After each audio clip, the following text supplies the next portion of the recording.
निर्भीड पत्रकार संघाच्या सर्व प्रेक्षकांना माझा नमस्कार। अंबरनाथ आणि कुळगाव बदलापूर नगर परिषद क्षेत्रातील अनधिकृत बांधकाम आणि घरपट्टी टॅक्स वसुलीवर नागरिकांचा आक्रोश। अंबरनाथ आणि कुळगाव बदलापूर नगर परिषद क्षेत्रातील रस्त्यांवर अनधिकृत झोपड्या, हॉटेल्स, गॅरेज, फर्निचर, पानपट्टी यासारख्या अनेक दुकानांनी रस्ते बांधले आहेत। या प्रकरणात नागरिकांचा मुख्य आक्षेप असा आहे की नगर परिषदेच्या घरपट्टी टॅक्स विभागातील अधिकारी आणि कर्मचारी यांना हे दिसत नाही का? त्यांच्या हद्दीत हे प्रकरण येत नाही का? घरपट्टी टॅक्स फक्त पक्क्या बांधकामावरच लागू होतो का? असे प्रश्न नागरिकांनी प्रशासन आणि मुख्याधिकारी यांच्याकडे विचारले आहेत। त्यांनी या प्रश्नाचा खुलासा करणे आवश्यक आहे। अनधिकृत झोपड्या आणि दुकानांमुळे रस्ते बाधित। रस्त्यावरील अनधिकृत झोपड्या, हॉटेल्स, गॅरेज, फर्निचर, पानपट्टी यासारख्या दुकानांनी रस्ते बांधले आहेत। यामुळे नागरिकांना रहदारीत अडचणी येत आहेत आणि सार्वजनिक जागा अतिक्रमित झाल्या आहेत। या प्रकरणात नगर परिषदेच्या घरपट्टी टॅक्स विभागाची भूमिका काय आहे? हे प्रकरण त्यांच्या हद्दीत येत नाही का? नागरिकांचा असा आक्षेप आहे की या अनधिकृत बांधकामावर नगर परिषदकडून कोणतीही कारवाई का होत नाही? घरपट्टी टॅक्स वसुलीची प्रक्रिया प्रश्नचिन्ह। नागरिकांचा असा आक्षेप आहे की मार्च महिना आला की घरपट्टी टॅक्स वसुलीची कामगिरी जोमात सुरू होते, पण या नगर परिषदेच्या घरपट्टी टॅक्स विभागात वर्षभर कुठे असतो? या विभागाकडून वर्षभर वसुली का होत नाही? घरपट्टी टॅक्स विभागातील अधिकारी, कर्मचारी आणि ठेकेदार माध्यमातून घेतलेले मनुष्यबळ हे वर्षभर काय करतात? त्यांच्याकडून टॅक्स वसुली का होत नाही? किंवा फक्त मार्च महिन्यातच हा विभाग कार्यरत असतो का?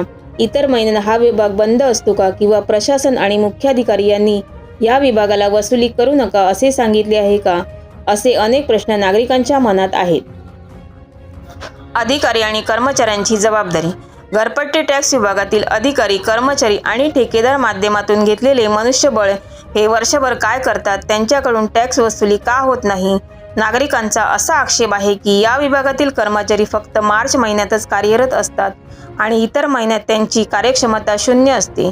या विभागातील अधिकारी आणि कर्मचारी यांची जबाबदारी काय आहे? त्यांनी या प्रकरणी काय भूमिका घ्यावी?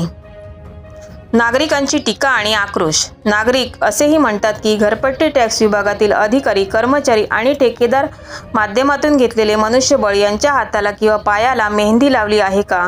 मार्च महिना आला की घरपट्टी टॅक्स विभागातील अधिकारी आणि कर्मचारी जागे होतात का? नागरिकांनी या प्रकरणी काय समजावे? प्रशासनावर नकारात्मक प्रतिक्रिया आणि आक्रोश निर्माण झाला आहे। या प्रकरणी प्रशासनाने पुरेसे धोरण आखले आहे का? प्रशासनावरील टीका आणि मागणी। या प्रकरणी प्रशासनावर नकारात्मक प्रतिक्रिया आणि आक्रोश निर्माण झाला आहे। नागरिकांची मागणी आहे की प्रशासनाने या प्रकरणी पुरेसे धोरण आखावे आणि अनधिकृत बांधकामावर कडक कारवाई करावी। घरपट्टी टॅक्स विभागातील अधिकारी आणि कर्मचारी यांनी वर्षभर कार्यक्षमतेने काम करावे आणि टॅक्स वसुलीची प्रक्रिया पारदर्शक करावी। नागरिकांना या प्रकरणी स्पष्टीकरण आवश्यक आहे।